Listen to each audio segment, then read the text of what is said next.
Okay, I want to begin with a question today. I have a question for you. You've been reading the Apology. You've read the Apology and the Crito. I've had a little chance to think about these works. I'd just like to do a piece of survey research.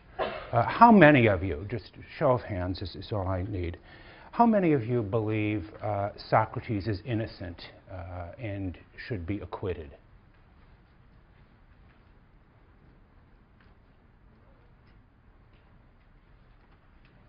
Okay. And how many of you believe he is guilty and more or less got what he deserved? Higher, please. Okay. Not exactly the same proportion, I think. Somewhat a greater number believe in his innocence than in the Athenian jury, obviously. But let me just ask you in the brown shirt, just curious, why do you think he is innocent and should be acquitted? Well, I felt that he outlined his defense fairly well Mm-hmm. in terms of what he had Yeah. done. It seemed to me that the accusations that were brought against him were based more on personal grievances and grudges, as the politics and attack oftentimes was society, and not exactly by concrete charges. Okay. And I noticed you had your yes. Why did you believe he was guilty and got what he deserved? Well, the sense I got from reading is that what is just isn't some abstract, definition. What is just is what society agrees is just. And I mean, he was going against people who had the authority to define words. Like in the case of Socrates, as in the case, I think all things is what is just is whatever society says is just, and society says what he did was unjust. Okay. I think he did the morally right thing, but he did the unjust thing. Okay. So, as Lincoln once said, both of you can't be right. Neither of you may be right, but both of you can't be right. So, this is a question that I want to continue today to consider what the trial of Socrates means, and I want to begin by going back to a problem or a paradox that I ended the class with last time. That is to say that Socrates proposes, a new conception of what it is to be a citizen. He opposes, we have seen, the traditional, you might say, Homeric conception of the citizen, certain notions of citizen loyalty and patriotism, created, shaped by the poetic tradition going back to Homer. He wants to replace it with a new kind of, I want to call it rational citizenship, philosophical citizenship, a view of citizenship that, again, relies on one's own powers of independent reason and judgment. And in the course of defending this point of view, Socrates says in an interesting passage that he has spent his entire life pursuing private matters rather than public ones, and has deliberately avoided public issues, issues of politics. And that raises a question: how can a citizen, how can this new kind of citizenship that he is proposing, how can any kind of citizenship be devoted just to private matters and not public? Citizenship seems to require even the public sphere, the public realm. What does Socrates mean when he says his way of life has been devoted almost exclusively to private rather than to public matters? Well, the first thing we might think about is whether that's entirely true, whether he's being entirely candid with his audience. After all, the kind of investigations, the kind of interrogations that he has been pursuing since going to the Delphic oracle and then following at least his interpretation of its mandate. These investigations of the politicians, the poets, the craftsmen, and the like, he says, these have been carried out in public. He has gone around in the market and in the open and in the public forum, questioning and interrogating and obviously making a variety of people look foolish. So this is hardly simply a private question or a private way of life.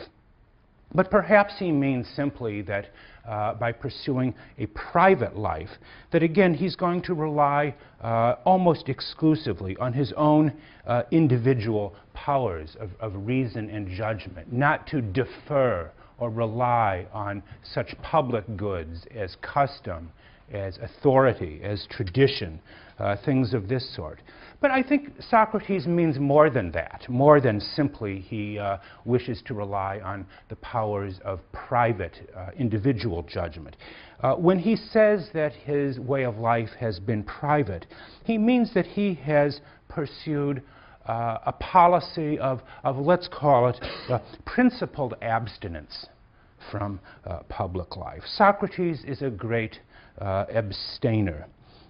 He has abstained from participation in the collective actions of the city, actions that he believes could only entail complicity in acts of public injustice. His own motto, if you want to ascribe him a motto, seems to be a variety of the Hippocratic Oath, you know, the doctor's famous oath, to do no harm. And to do no harm, he has required of himself a kind of principal abstention from public life. If George Bush described himself not long ago as the decider, we might call Socrates the abstainer. Well, what does he mean by, or what do I mean by referring to his policies of abstention from political life? Do you remember? He gives a couple of examples of examples of this sort. One of them, remember, concerned his refusal to join in the judgment to condemn and execute the 10 Athenian generals who had failed to collect the corpses, the bodies of the men lost in a particular battle during the Peloponnesian War. This was a mark of great shame and disgrace.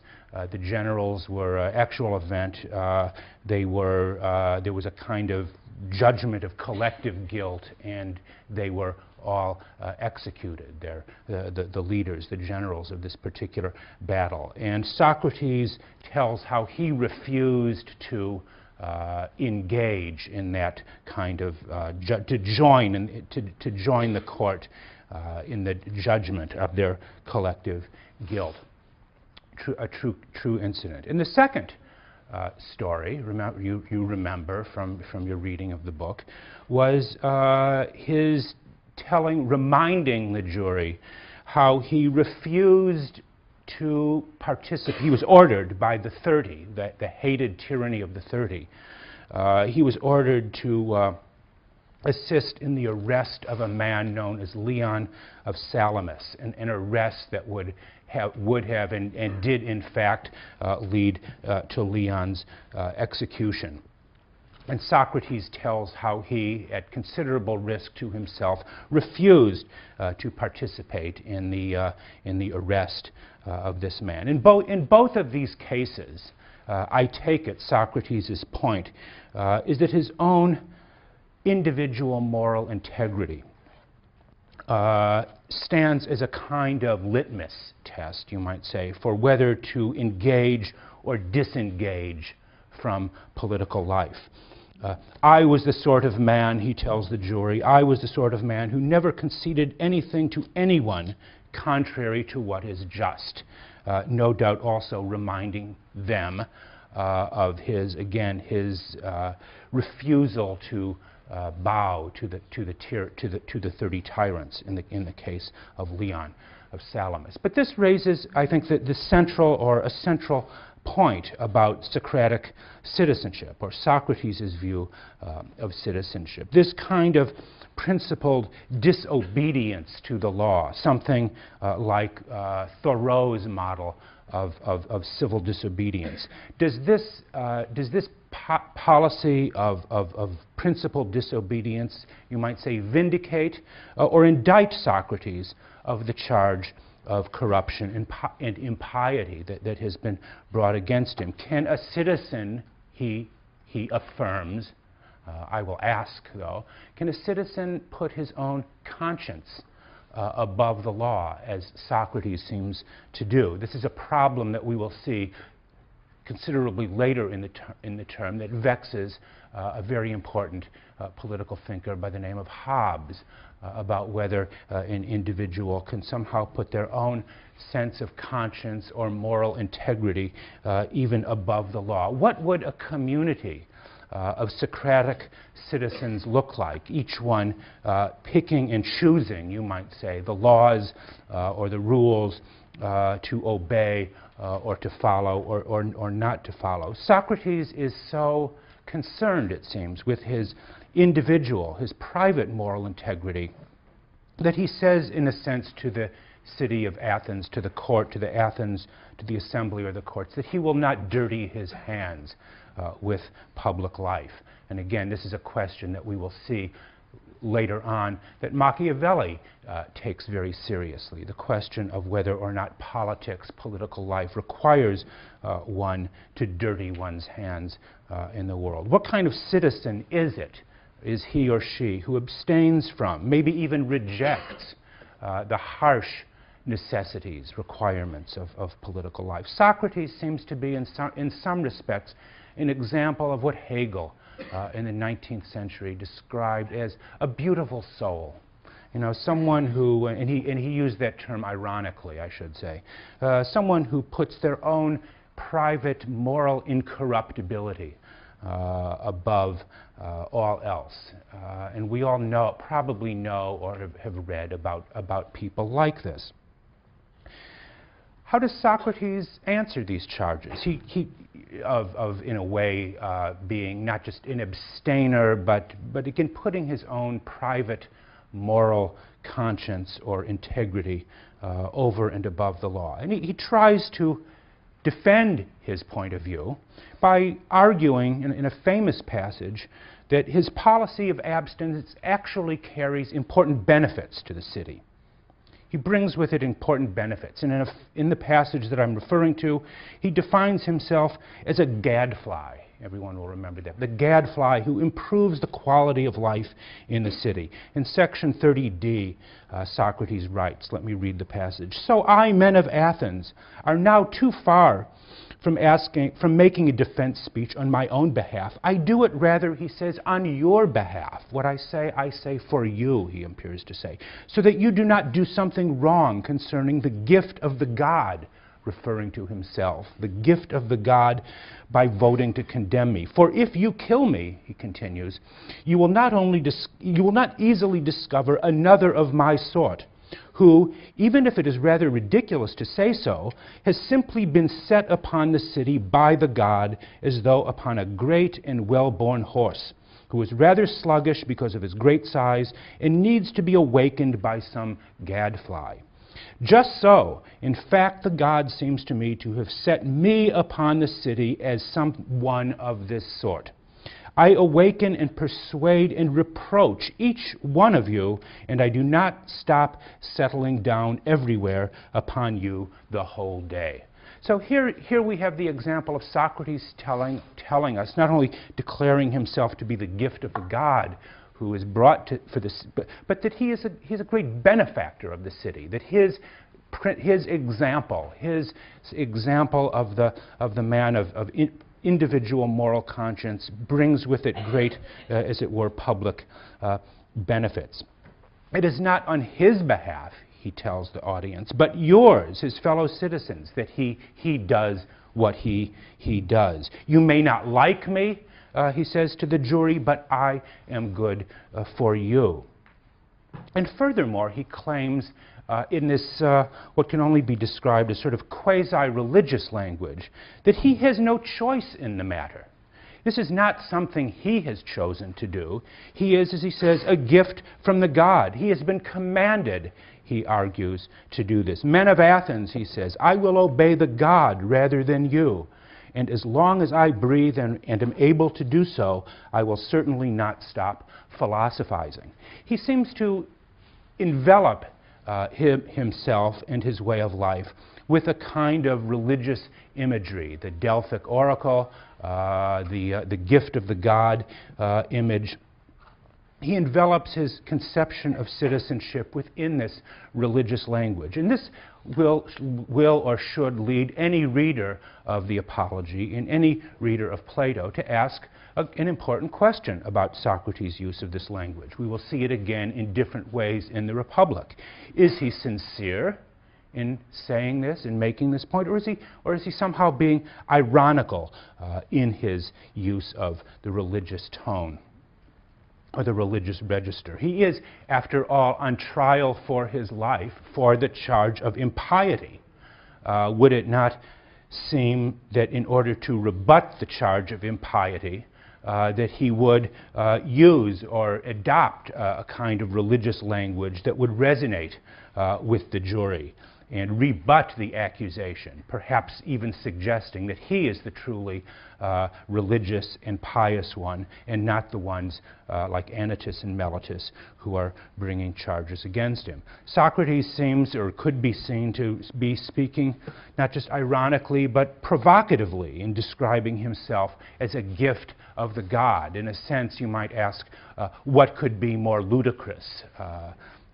Socrates declaring himself, or anyone declaring themselves to be, a gift of the divine. But, right? I mean, who would make such a claim? But in another respect, he seems to take the divine calling very seriously, right? I mean, does he not? It was only when the Delphic oracle replied to Chaerephon, he tells that story, that it replied to him that no one was wiser than Socrates, that Socrates undertook this second sailing, as it were. His turn, we saw this last time, his turn away from the investigation of purely natural phenomena to the study of the world of moral virtue and justice.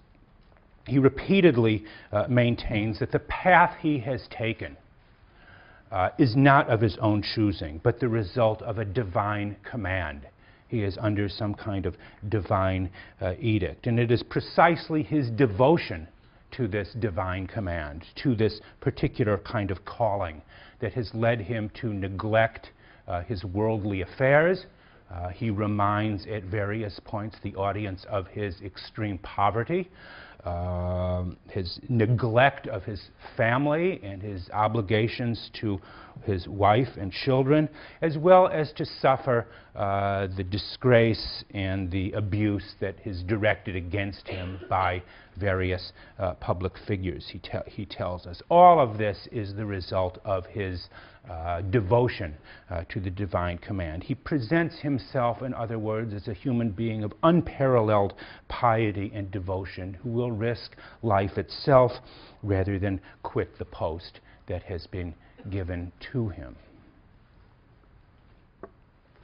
It's a very tall order that he claims for himself. Do we believe him in this respect? I mean, an important question. Do we believe him? Again, is he being sincere in this? Or is he using this, as it were, a kind of rhetoric with which to, envelop himself? What is this peculiar kind of piety that he claims to practice?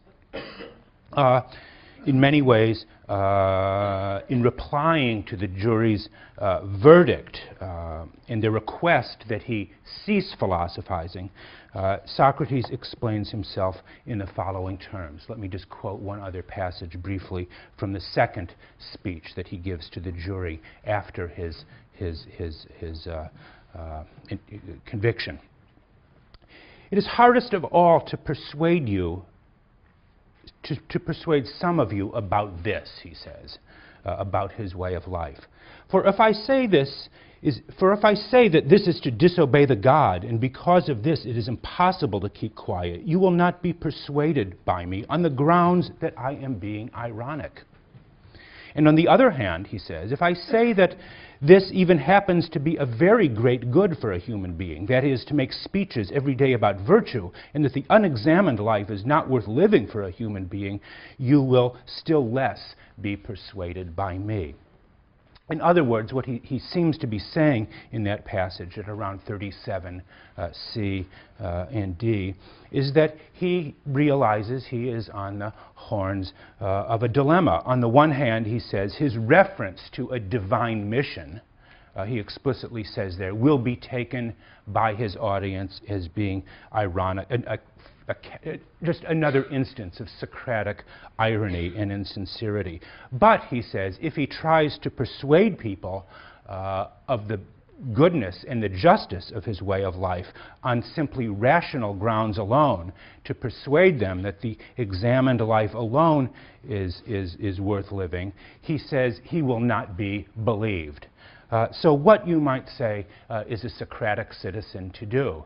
He will either be accused of being ironic and not be believed, or he will simply be disbelieved if he attempts to defend himself on rational or philosophical grounds.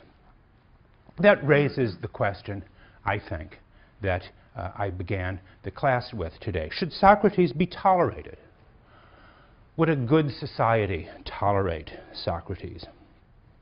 This is the question raised by this dialogue and the Crito as well. How far should freedom of speech, and that is to say speech that borders on or even verges into civic impiety, how far should such speech be tolerated? It's been an assumption of readers of Plato over the years that the trial of Socrates, that the execution of Socrates presents the case for the fullest liberty or freedom of thought and discussion, and the evils or the dangers to a society of trying to persecute or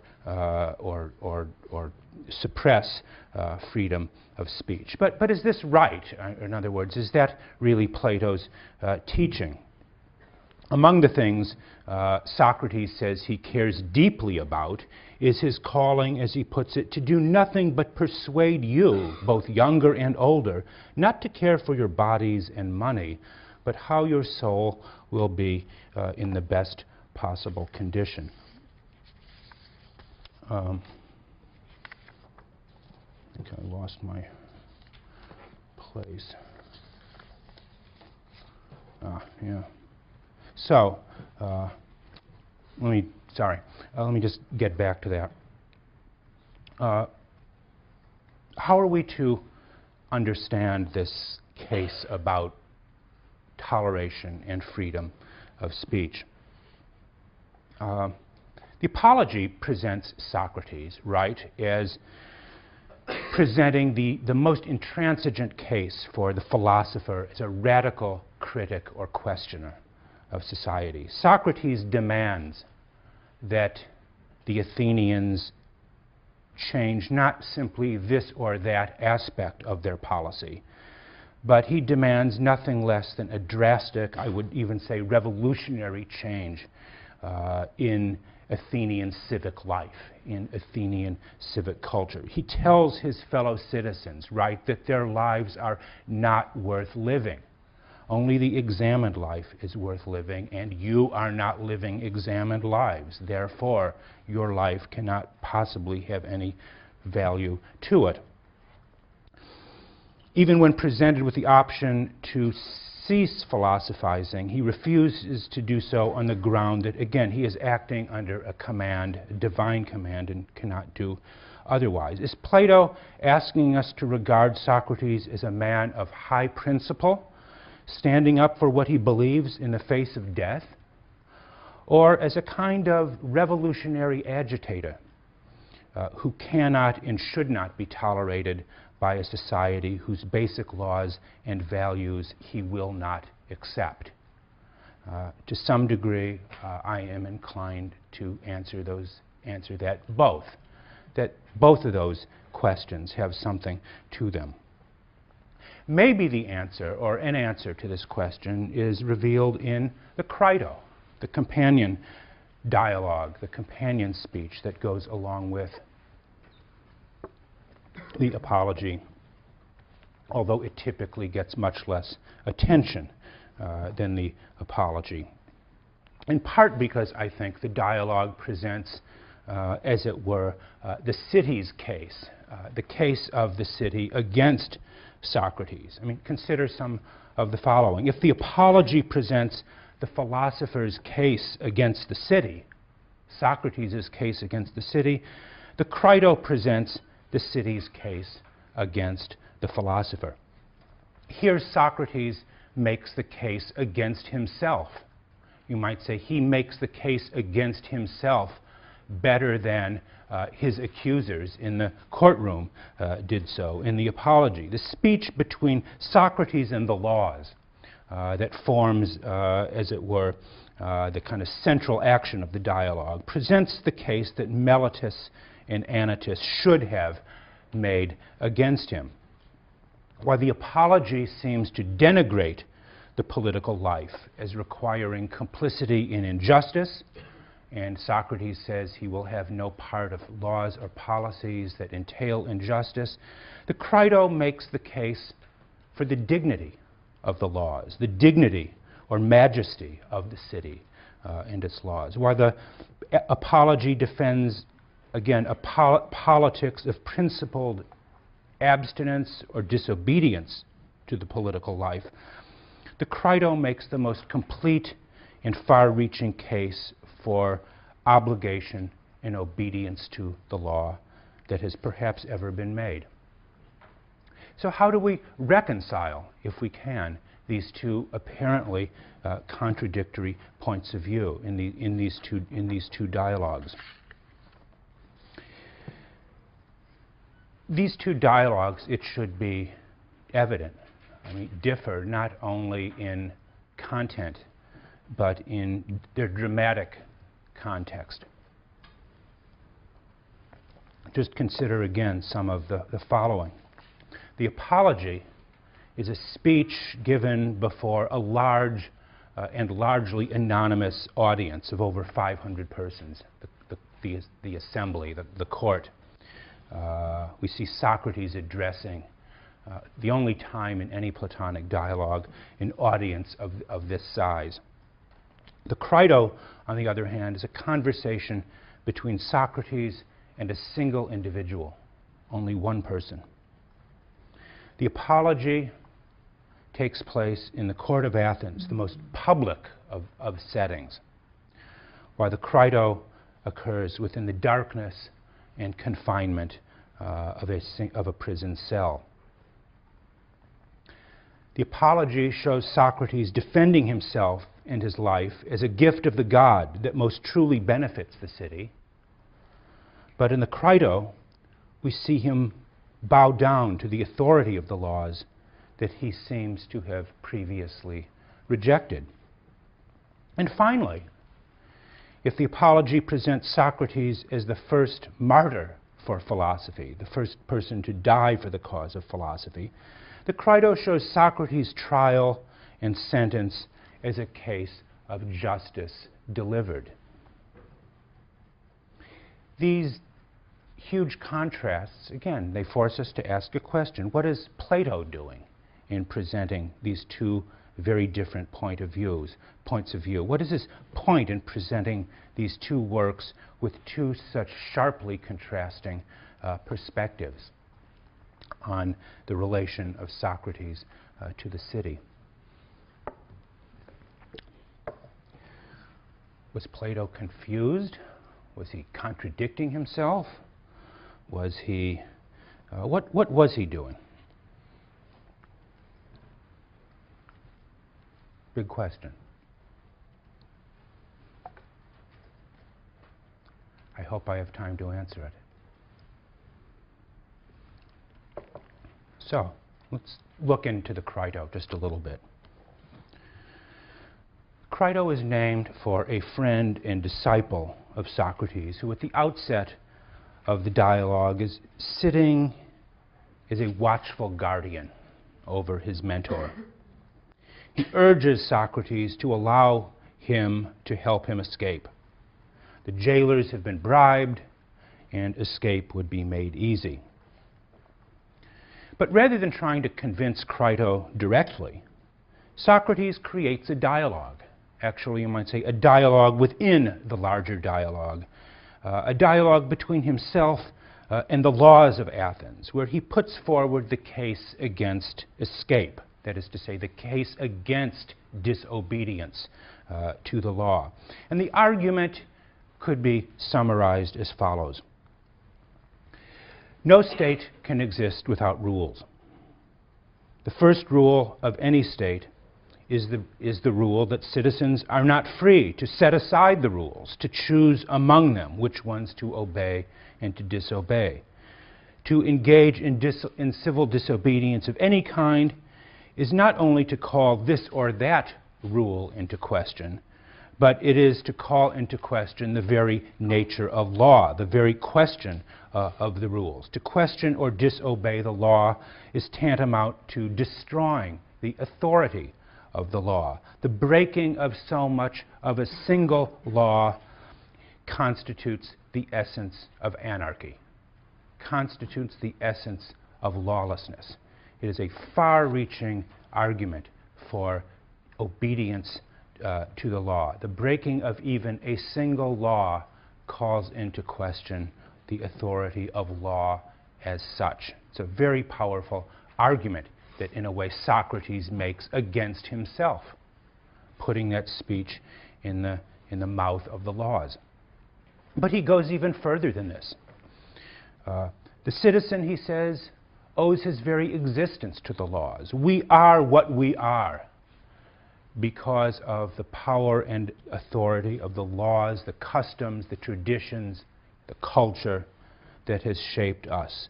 The laws, he says, have begat us. And the use of that term, begat, in our translation, is clearly intended to resonate with something, you might say, we might think of as something biblical about it. The citizen is in a word, created, begat by the laws themselves. They exercise a kind of paternal authority over us, such that disobedience to any law constitutes an act of impiety or disrespect of the oldest things around us. The laws are not only like our parents, they are like our ancestors, the founding fathers, as we might say, who are owed respect and piety. In many ways, the Crito, in some respects, is the Platonic dialogue about piety. Socrates seems to accept here entirely the authority of the law. He does not offer arguments for non-compliance, as he does in the Apology. So what happened all of a sudden to Socrates, the apostle of civil disobedience? Socrates, the apostle of principled abstention. He accepts entirely, or the laws force him to accept entirely, the covenant that every citizen has with the laws that binds them to absolute obedience. The question is, why does Socrates exhibit such proud defiance and independence of the laws in the Apology, and such total, even kind of mouse-like, acquiescence to the laws in the Crito? What happened to him? I mean, why is he all of a sudden become so humble and acquiescent?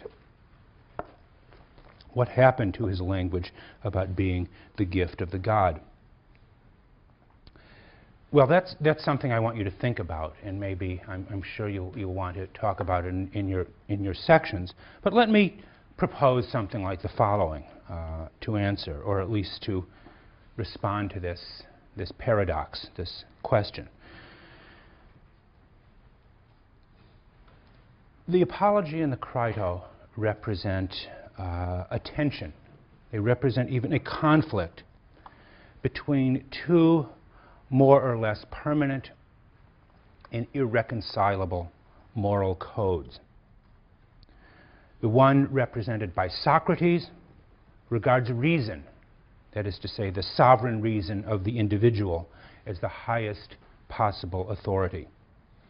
It is the philosopher's reliance on his own reason that frees him from the dangerous authority of the state and safeguards the individual from complicity in the injustice and evils that seem to be a necessary part of political life. Here is Socrates, the principled abstainer.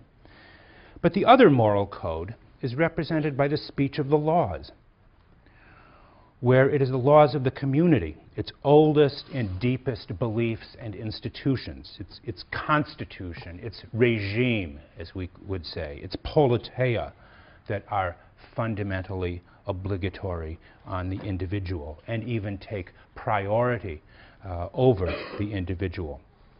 The one point of view takes the philosophic life, the examined life, to be the one most worth living.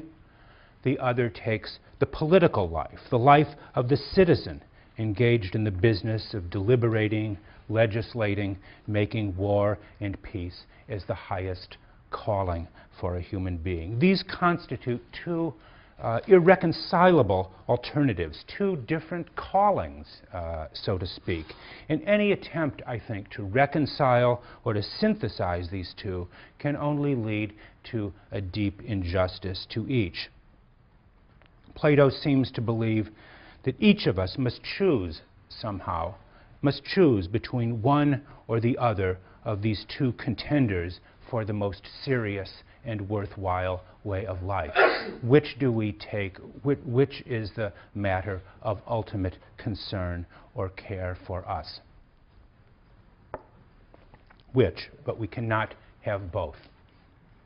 And I think that distinction, to some degree, captures the differences set out when I asked at the beginning of the class about who believes Socrates is innocent and should be acquitted and who believes he is guilty and should be condemned, between a philosophical and a political point of view.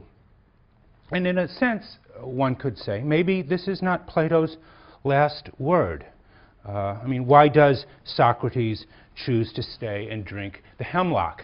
After all, if he is committed fundamentally to the principles of his own reason, still, why should he care that much about the laws of the city? Why not let Crito help him escape and go to Crete, where he can drink the good wine of Crete and enjoy his old age? And in fact, Plato wrote another dialogue, his largest dialogue, a book called The Laws, where you see a man simply designated as the Athenian stranger living in Crete and carrying on a conversation with representatives of that society. And that might be Socrates, that might be, although he is not identified as Socrates, it is sometimes thought here is the kind of speech or discussion Socrates would be having had he escaped. But that gets back to the question, are the reasons Socrates gives Crito for refusing to escape, the reasons he puts in the mouth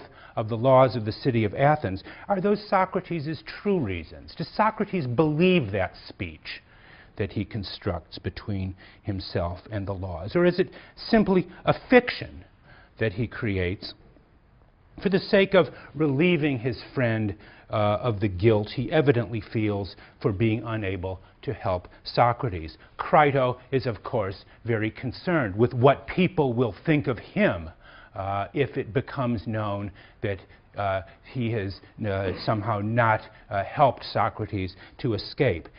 Is that speech for the with the laws really intended for the benefit of Crito?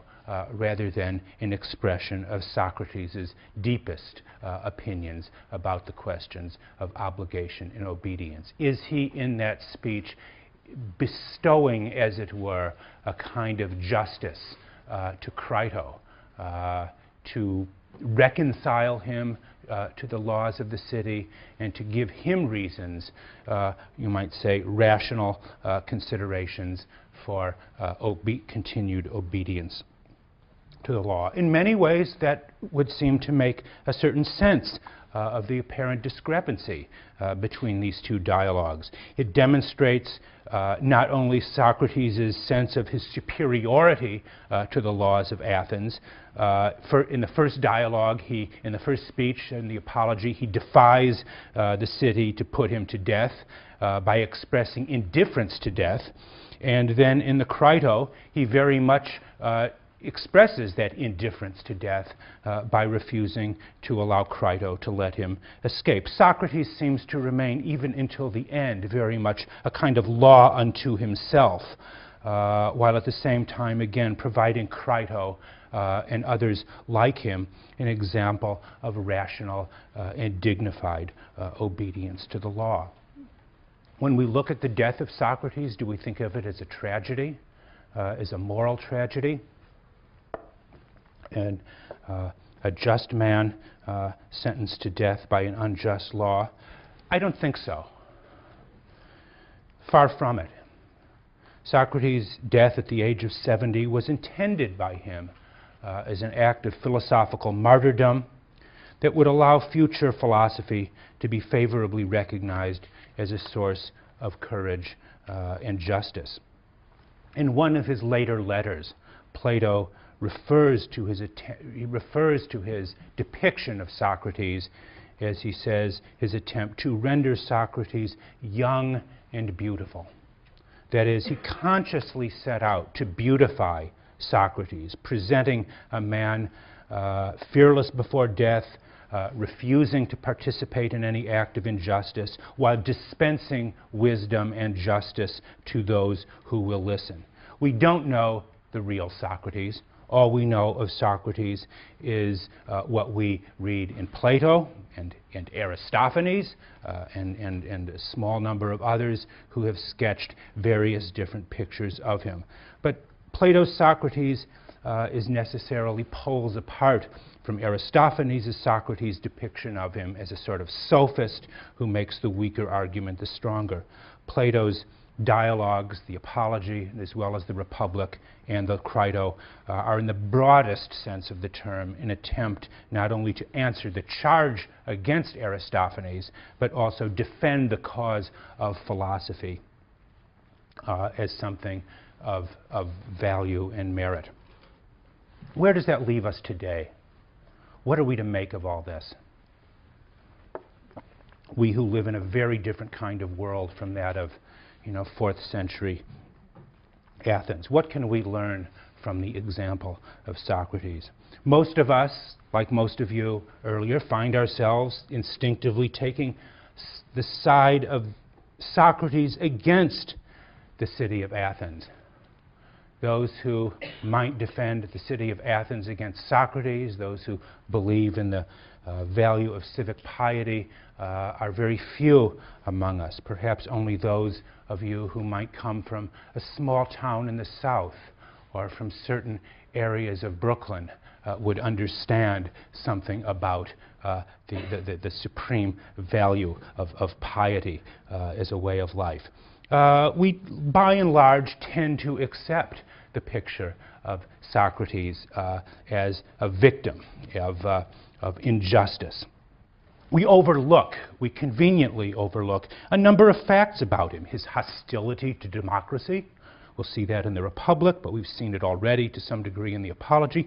His claim that the lives of his fellow citizens are not worth living.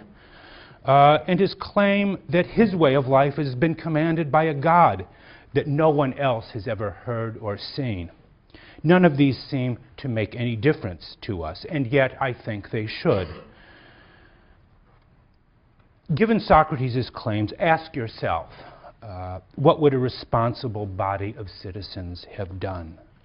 How should they have acted? One answer might be to extend greater toleration to civil dissidents like Socrates, individuals of heterodox belief, but whose own views may stimulate others to question and think for themselves, all to the good.